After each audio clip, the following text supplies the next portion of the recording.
everyone. Happy Friday. Hope you're doing well.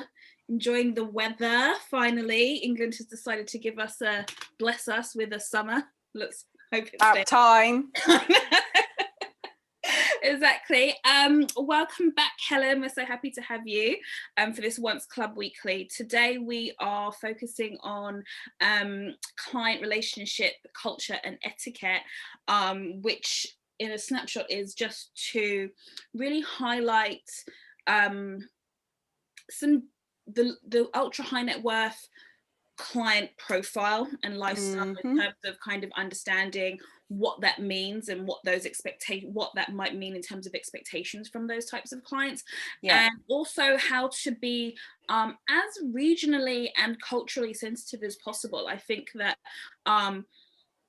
I'm sure any seasoned personal shopper has realized that sometimes not being very aware or as educated as they could be with a particular client probably has led to a breakdown in a relationship or stunted a relationship or what have you. And so it's really important to start in any type of situation to kind of be aware of these, key points, key differences that can actually help you. And it just doesn't mean that we generalize, because I know that that is something that fashion as an industry likes to do. We like to kind of group things very neatly in boxes, and I don't think that that's the key. But here is to be at least aware, to have a little education, to do a little research, because it can only sort of support you with growing your business, growing your relationships with your clients. Yeah, and I think on that point, I think sometimes it's just a lot of that comes with experience over time.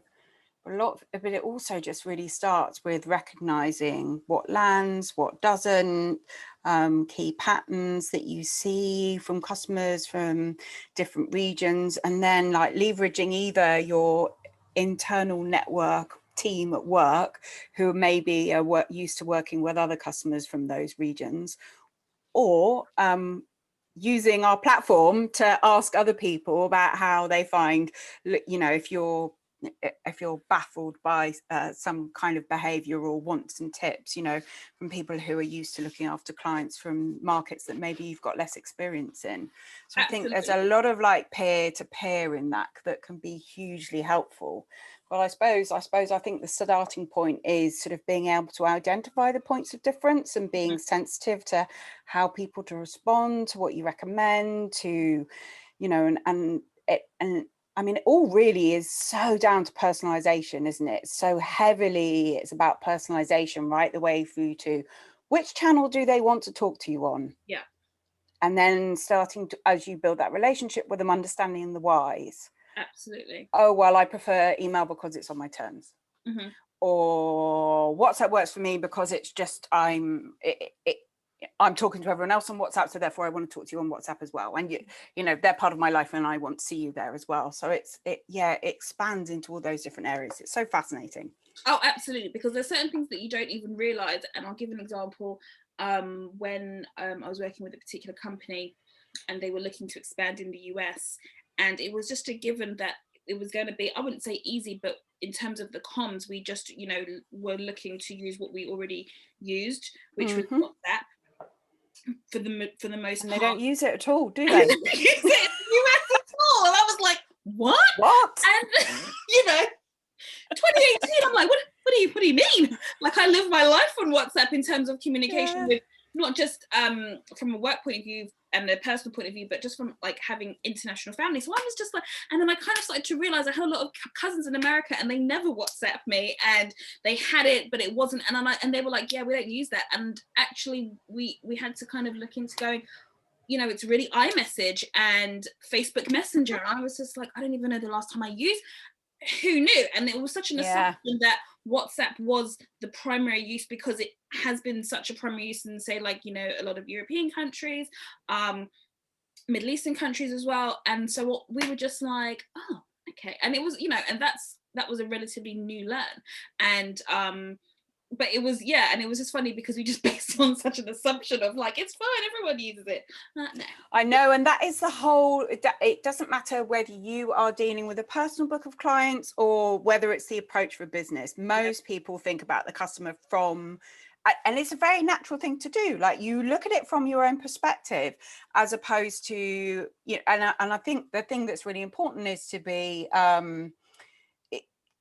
is to try and remember, at least, to find out the answers to the whys at the beginning. And I suppose it's quite natural that we all start from our own perspective, and then we kind of end up unpicking to understand why that's not the same somewhere else. And that's where it becomes really interesting. Absolutely. If you can kind of reverse that and think about the customer first, then sometimes, you know, and it's sometimes it's easier said than done, but yeah, you sometimes can start on more of a front foot. Absolutely. It's really interesting. So I think that where we can, you know, to kind of, if we wanted to have a starting point, I think in general, having an idea of, let's say, an ultra high net worth client, or having a general profile, which is quite a hard thing to do. You know, disclaimer, I don't think this will always speak to everything, but if we wanted to talk about maybe sort of lifestyle from an ultra high net worth client, what kind of things do you think we would say, you know, what how would you pinpoint that in terms of, you know, lifestyle, I suppose, like maybe the key pillars? Yeah, so I mean, I think it depends. In many ways, it often depends where the source of the wealth and where it comes from, because that can be a real driver of behavior. And okay, so like you say, you don't want to put things in boxes, but actually trends exist and patterns exist for a reason. So it's kind of good to have those to at least as a starting point, and then to understand whether your client bucks the trend, or is riding the trend, or leading the trend even. But so, and I think that's the same with, you know, customer groups more broadly as well, really. But yeah, so I think you quite often can, and the source of wealth can really determine the kind of lifestyle that they lead, and that will inform their expectations of what they want from you. And I think, you know, not wishing to generalize too much, but you quite often see a lot of different behaviors between new money and old money. And then there's sort of there's somewhere in between as well. And I think if actually you, especially, you know, now with prevalence of women making money either through becoming incredibly successful professionally, or entrepreneurs, and so that can mean that their needs, which would impact on you in terms of providing a great service to them, can be very different, because actually they could be either incredibly confident and know what they want, and actually time is their biggest commodity and they just want you to make their life easier for them, or they maybe are under a lot of pressure to look a certain way, to feel a certain way about themselves, and they're looking for you to make that easier for them, and to make decisions on their behalf. So, you know, those pressures can manifest themselves in different ways. And then, you know, you've maybe got someone who has come from a wealthier background, which means that she has lived that way since she was born. So, you know, she has essentially led the 5-star plus lifestyle. So for her, it's not a conscious expectation. And I think that's where, when you don't come from that role in life, it's understanding that it's the norm. So that everywhere she goes, she's being looked after, and the red carpet is coming out. The metaphorical red carpet. So, you know, from the hotels that she stays in, to where she goes on holiday, to the fact that she probably has that she'll have a driver whichever city she's in. She's maybe looking after, you know, maybe her role in life is that she's running multiple residences. And, you know, and she's got so there's staff, and then there's family, and there's so, you know, she can be busy in a very different way. The logistics of her life are very different. Yeah, so I think it's understand, as you get to know your clients better, you start to connect the dots and see where there are themes that are going to run across all these different kinds of customers, of clients, and and their lifestyles, and they will manifest themselves in different ways. So time's usually a theme, and it's understanding. Time usually is always quite consistent, regardless of like money, old money, whether they are working or running multiple businesses or charities. They're or busy. Not. These They're people, busy everyone's regardless. busy. I mean, maybe they've been less busy recently. Yeah. But that yes, there's a theme of busyness in there. So where do you fit within that busyness? How can your relationship, you elevate your relationship with them to the level where they feel that you're taking away from the busyness as opposed to adding to it? So that might be, just knowing like how often they want you to contact them. And it might not be that you ask them, it's just that you get a feel for it, because actually if you contact them twice a week, then you just know from the response that you get that it's too much.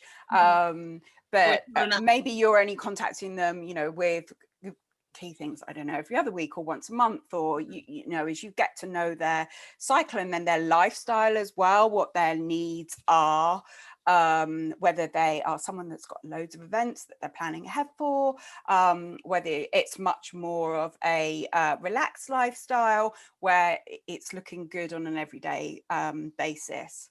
And I think the other thing that's also quite interesting is around payment, and how everybody's so sensitive in different ways to payment. Some people are completely just, it's free flowing and there's no barriers, but actually it might be that it might be that if I don't know, I mean, I had a client for years who I knew that we knew like she would be spending to a certain level, and we could only put transactions to a certain amount through on her credit card because her husband wouldn't question them. So and then if it was just a bigger piece that she was really mad for, then it would just have to be a bigger conversation, so it might just take a bit longer to go through. And it wasn't that she couldn't buy the bigger pieces, it was just that actually it was just down to the relationship that she and her husband had. So it's just amazing. It's amazing. I love all of that sort of fascination, understanding all those nuances that go on behind the scenes. 100. And I think it's really interesting that you talk about payment, because there's also, like you said, there's lots of different attitudes, just in the same way, if you want to talk about, say, like the industry in itself, in the way that certain luxury industries, that there's this kind of invoice 30 days, and like nobody gets their money sort of up front in a lot of situations and it's actually quite similar, I think, with some clientele. So the process in a lot of ways for e-commerce, I think, disrupted a lot of that in the beginning, because you did have to pay straight away, regardless. Yeah, exactly. Like, I'll invoice this customer on a monthly or quarterly basis. That sort of changed the game in a lot of ways. And so sometimes you could tell, especially when you're working, I suppose, like say at a porte and things like that, where you could reservation became sort of like the new holding bracket, instead of because we weren't financing, that was a way in which they were managing that particular thing. Yeah, that's right. Sometimes we were dealing with very young women who are at college or uni, but they get a monthly stipend. It's an allowance, so they adjust to that. I found that a lot with some of my Middle Eastern clientele as well. And then there's also the misconception too that because we're dealing with a ultra high net worth client, that they're not price sensitive, and that they totally are. And they totally are, because they want to make sure that they're getting value for money. Also, they shop around, and so there was and I learned that was a big learn as well. Like, don't assume that just because you have a client that shops well with you, that they're not shopping elsewhere and they're not comparing. So the idea of always being competitive in terms of so important. And if you couldn't be competitive, you had to really think about, well, what else are you offering that client for her to shop with you?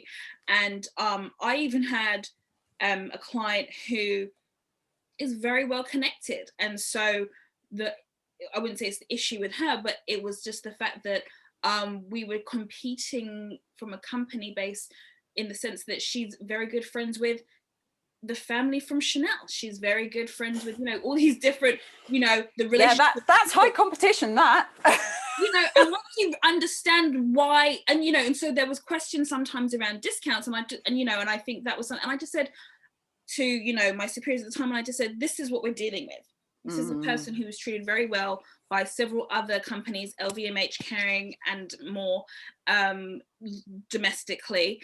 And so that is why there is an expectation there, I think. And it was also something we learned as well, I think, with our Hong Kong market at one point. So it was about understanding the nuances of what's happening locally. Yeah, it's really, I mean, I think it's getting, in some ways it gets easier the more, you know, the more digital we become, because you've got access to so much more locally. But then there's all that, there are so many things that you've really got to, especially when you're remote, you've got to be able to tap into intuitively.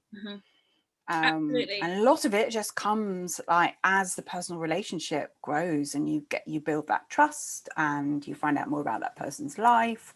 And yeah, I mean, a great personal shopper is someone that can really nurture that and just intuitively use that to personalize the experience that they provide through the choices that they suggest, through the moments that you reach out. And even not, that's that whole thing of, you know, knowing when to get in contact when it's non-transactional as well. That's so critical as well. Because I think there's definitely some clientele that really respond to that more so in terms of, you know, how they work with you going forward. You know, if I think because it's likely, and I think you have to always take this in this, you know, this idea of putting yourself in their shoes. Imagine how many other vendors and shoppers and stylists and people are always sort of, you know, trying to contact them because they know who they are, they understand what their spending power is, etc., etc. So, you know, if the only times that you're ever contacting them is to sell them something and what have you, for some clients, like you said, I think that's less of an issue because they are really looking to cut down the narratives and to kind of get where they need to get to very quickly. And some clientele, that's not what they're into. They want to be able to know. They want the conversation, and they want to know that you're thinking of them, essentially. And a key way to show that is to just to be talking about life and remembering. I mean, it's the most obvious thing, right? Isn't it? But it's knowing when those key moments are, or picking up on the things that come up in conversation, and then knowing that they're going to that event that you've helped them with the final piece to the outfit for, and liking their post on Instagram if that's where they are, and you're managing to follow them, and, you know, following up, or even, you know, maybe it's just a comment to say how fabulous that they look, and like compliments go such a long way. 100 cross-culturally.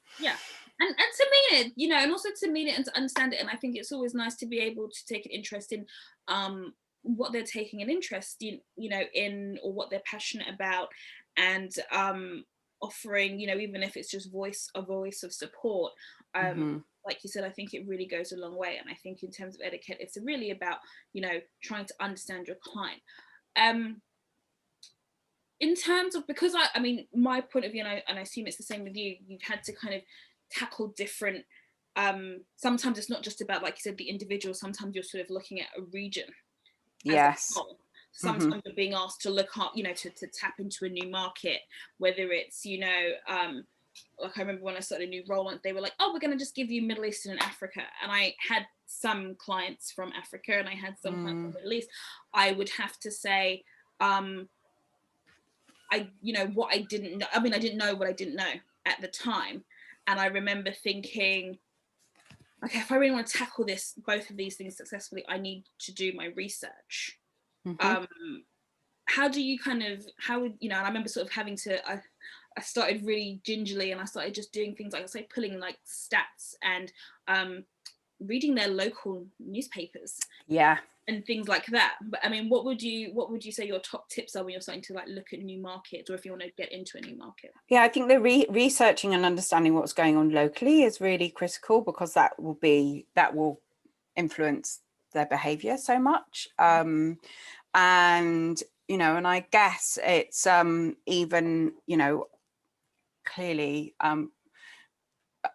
previously, you know, we would have always started with press and, you know, the more traditional magazines, but also, you know, what culturally is going on. And, you know, what are the influences that that sort of spread from that into fashion, about whether it's around buying patterns or key life moments that they're celebrating, when are the key gifting times of year. That's always really important to understand. So, you know, religion may have a part to play in it. Also, how does religion affect how they dress, that sense of taste and style? I think it's important to understand new markets from a visual perspective as well, because taste can vary so much. Yeah. And I mean, I think, you know, the Middle East, I got to know the Middle Eastern market through the clients that we used to look after in Harrods on the shop floor. Right. And I found that fascinating as a, you know, that was early on in my career. I was in my mid-20s, and, you know, and I guess, you know, it was there in front of us. And they used to come in at 6 o'clock or after 6 o'clock. And at the time the store was only open till 7. And I think it was not long after I was working, or it happened during the time I was working there, we started opening later hours, purely because of the times of year that they came to London, the shopping patterns, about the times of day that they come into the store. It was a cash purchase. They'd never try anything on. They'd buy 3, 1 for each hat. And you knew from the conversation, the brief conversations that you were having with them, you started to understand that, you know, and quickly identify the patterns of how they consume and why as well. So why are you buying 3 of the same top? Oh, well, I'm buying 1 for each house. Okay. Or like it's always 1 for each sister. Or 1 for each sister. Right? Yeah, exactly. So yeah, so, you know, and I think that was my first experience of really getting to know clientele from a different market, and I was fascinated by it. And I remember at the time when I started Net-a-Porter, I was like, oh gosh, this is an amazing opportunity, because at the time, you know, they traveled so limitedly, and I was like, crikey, you know, you can tap into that market. They'll buy from you all year round, like, you know, and of course it's very different now, because the market, you know, the whole market has just changed almost unrecognizably over the last 20 years. So it was a long time ago, but it is, you know, it is about starting slow, doing your research, and especially when you're remote, it's, you know, it's trying to use your intuition to understand people's motivations. And then I think when you get the opportunity, it's about the visit.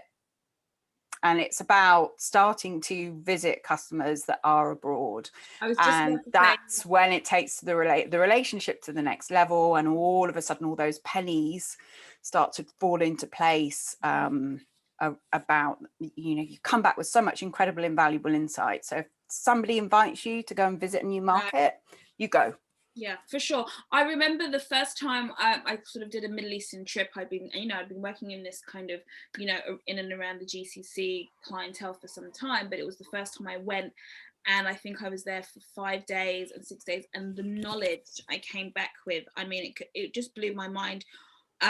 One of how little, you know, as much as I thought I knew, what little I knew, I was also astounded by how much that, you know, white international shopping was such a large part of that culture, because when you go there locally, you realize they were being serviced by an old industry narrative. And so, and I remember clients telling me, you know, because all I did to, you know, on these trips was to meet clients. We didn't go for an event. It wasn't for shopping. It was just to kind of say hi. Going for tea. No, literally going for tea. I know it's a long way for tea, but it was worth it. And they were telling me, you know, I don't shop in the stores because they don't stock our sizes. The buy is not as developed as it should be. We're a lot more internationally dressed than, you know, there were still these assumptions of Middle Eastern culture being applied. You know, this is as late as 2015, 2016. And I, you know, and then I started to do, like, you know, the comp shops and go around, and actually I was like, oh, they're right. You know, the things that my clients were buying for me were not what was in store. The sizes were not reflective of what most of my clients were.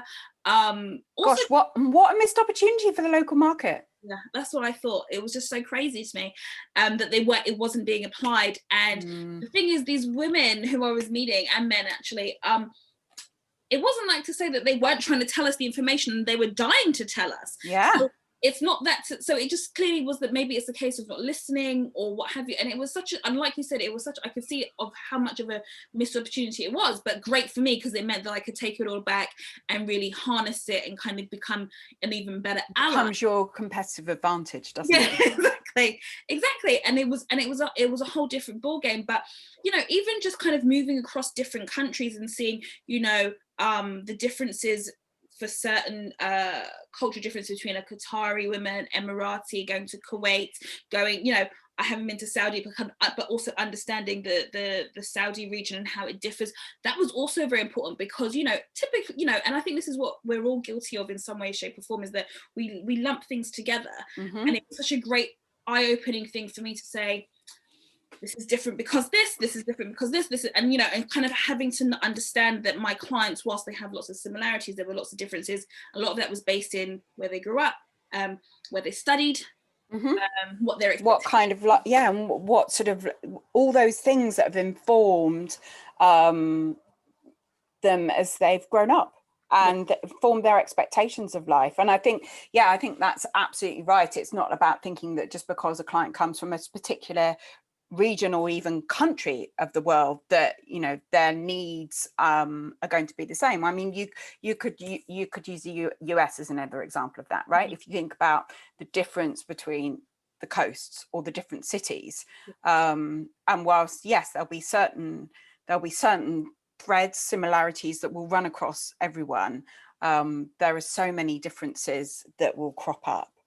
Absolutely. And it's so different, you know, like, you know, a New York client to a Dallas client to an LA client, so different. Yes. And you, like you said, you're kind of going, it's similar, and then you realize, you know, you can pick up on these nuances, and I think the nuances are where the gold is. Yeah, I was gonna say, sure. The nuance, right? Because that's the difference between you addressing a particular customer in a certain way and then coming back to you or not coming back to you. You know, being sensitive to, I think you said it before, their national holidays, their, you know, religious or cultural holidays, I think makes a huge difference. And it sounds like really obvious stuff, but it's just it's all about sort of trying to immerse yourself and understand sort of the pattern that their lives are taking. Absolutely. And another basic one as well is just, you know, understanding that a work week in the Middle East is Sunday to Thursday. Yeah. And it's very family oriented on the weekend, you know, so Fridays is not the right day. Yeah, exactly. And so you kind of got, and it was great because you kind of started having these new relationships where you kind of really were like, I know this is a weekend for you, let us know what you're doing if you need anything, but if you don't, you know, and having that understanding really, I used to realize would allow the customer to know that, oh, they understand me. Give some confidence. And so I was recommended this book, which I'm not going to sit here and say that I've read all of it because I haven't, called The Culture Map. Oh, cool. By Erin Mayer. And this is all about cultural difference and how it influences people's behavior.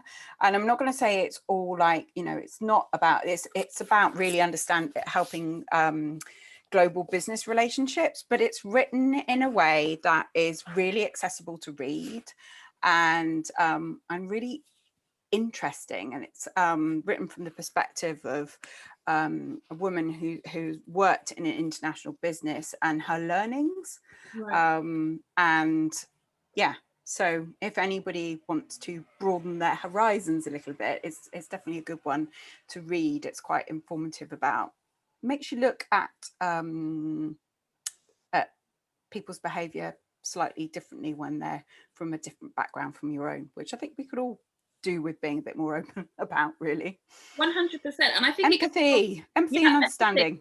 Empathy and understanding goes a long way. And I remember I studied, you know, a long time ago, and I did sociology, and kind of learning about different cultures from that point of view, I think was very much the beginning for me of understanding that I couldn't judge another culture by my own standards. It was just absolutely, you know, it is that coming at everything from your own standards that I think, you know, is it's so you can totally understand where it happens, but I think, you know, it's your own worst enemy in so many ways, and we'll do it at times, but it's good to be aware of it and try and move beyond it.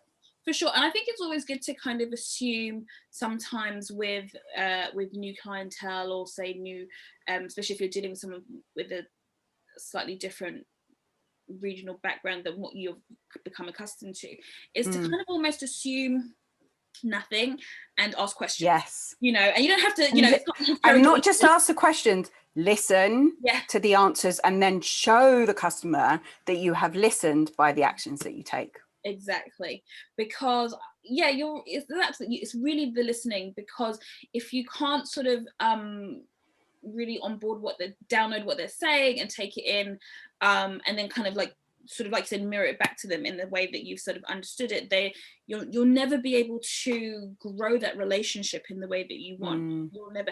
And you know, I don't think there's anything wrong with, you know, I think everyone is gonna make a faux pas here and there. I think that Absolutely. Like there's no point trying to overthink it in the sense of like you never want to make a mistake, because listen, you're gonna make a mistake.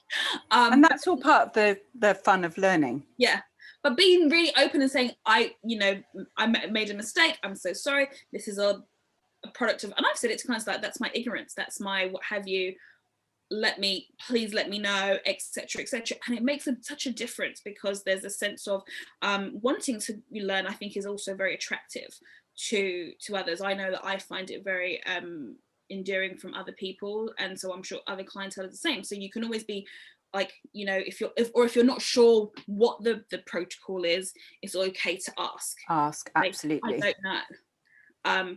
So I think it just goes a really long way. But I think we should definitely put your book up on.